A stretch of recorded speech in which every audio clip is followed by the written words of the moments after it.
A young child sits on the living room floor, fighting with a tower of wooden blocks that keeps tumbling down. To you, watching from the doorway, it looks like she clearly needs your help, but inside her brain, something far more important is quietly happening. And the very moment you step in to fix it, you bring it to an end. For decades, researchers asked one question: what truly builds a smart, capable child? The answer was never flashcards or lessons. It turned out to be something ordinary: play. Here's what developmental science knows: the science of play. Long before any modern brain scans existed, a thoughtful psychologist named Jean Piaget spent years simply watching his own children play, and he noticed something genuinely remarkable. They weren't just passing the time at all. They were actually running tiny experiments, quietly discovering how the physical world truly works, entirely on their own. He called this constructive cognition. Piaget warned that every time we teach a child something they could have discovered alone, we rob them of inventing it. The struggle isn't the obstacle, it's the lesson. So our real job, far more often than we ever realize, isn't actually to teach it all, it's to carefully protect the quiet space where genuine discovery is free to happen.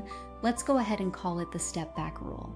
And over the next few minutes together, I'll walk you through 5 ways play grows your child, and exactly how to encourage every single one. Think of a young child slowly learning that 2 small magnets only click together one way. If you show her, she just copies you. But if she discovers it on her own, she truly owns it. And that ownership is what makes real learning stick for a whole lifetime. Way 1, discovering the world. When your child pours water between 2 cups, stacks wooden blocks into towers, or sorts pebbles by size, she isn't just making a mess. She is measuring, comparing, and carefully testing how the physical world behaves. These tiny experiments are the very roots of math and science, long before she ever opens a textbook. In one long study, how well preschoolers played with building bricks predicted their math scores years later in middle and high school, not in early grades. The payoff arrived much later. So here is your simple move. Offer her open-ended materials: blocks, sand, water, sticks, cups, stones, things she can combine, sort, pour, and move around freely. Then simply step back and watch. The real magic lives in what you choose not to do. Notice what these toys have in common. Blocks, cups, sand, sticks. None of them tell a child what to do. That open-ended quality is exactly what sparks invention. And yes, there will be frustration. A tower falls, a piece won't fit. Resist the urge to rescue too soon. That little struggle is where the real thinking happens. Way 2, creative problem solving. In one clever little study, children were handed some sticks and a marble just out of reach. Some of them were carefully taught the exact way to join the sticks together to reach it. The others were simply left alone to play however they liked. On that first task, both groups did perfectly fine. But then came a much harder problem. On the harder task, the kids who had only played solved it faster, with fewer hints. The ones taught one fixed method got stuck. Play had quietly built flexible thinking, so protect solo playtime. Research suggests that quiet, independent play sparks the most original thinking in young children. You don't need to fill every moment. Sometimes the most creative thing is a little space and a little boredom. Here is the quiet truth: that wild, inventive thinking actually fades as we grow older. Free play is how your child holds on to as much of it as possible. Way 3, self-control and friendship. When children invent a whole pretend world together, playing restaurant or building a tall castle in the yard, something powerful happens.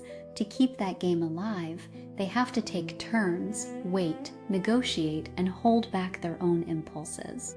That is self-regulation, practiced in the most joyful way a young child could imagine. So give your child regular, unhurried play with other kids, ideally outdoors. Away from a big pile of toys, they invent shared games far faster. A castle on the slide, a shop in the mulch.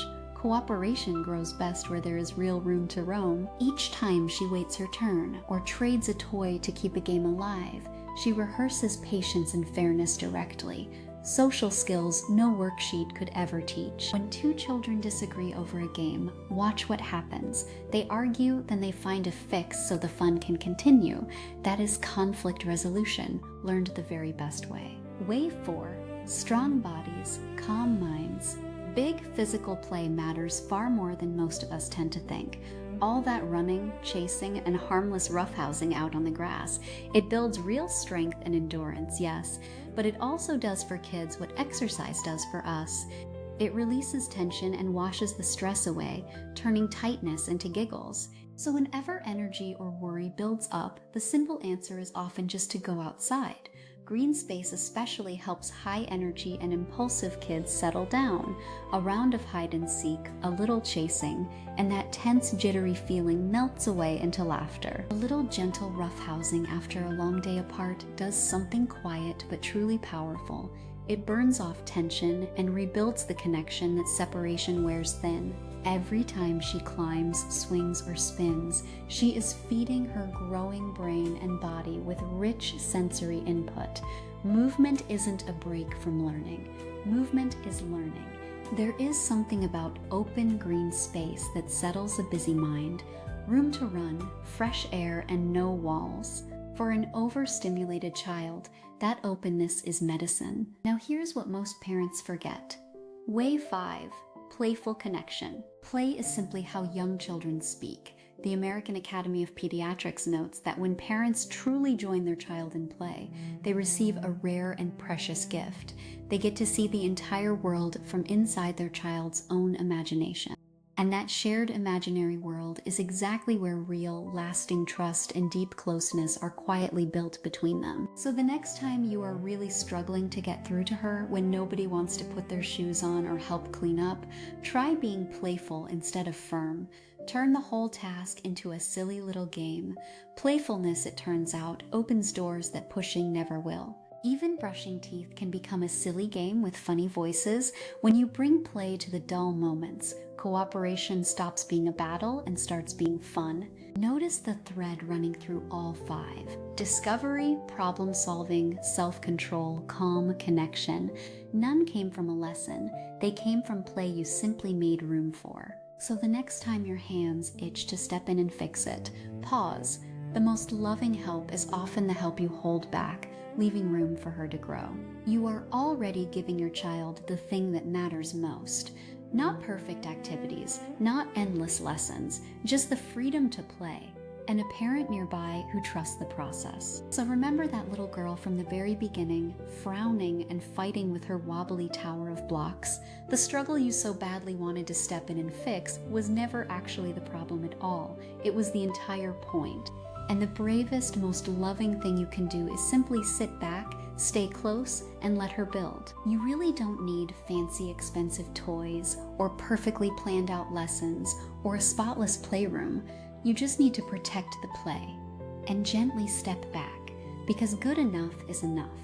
And if this helped you at all today, please subscribe and share it with one parent who truly needs to hear it.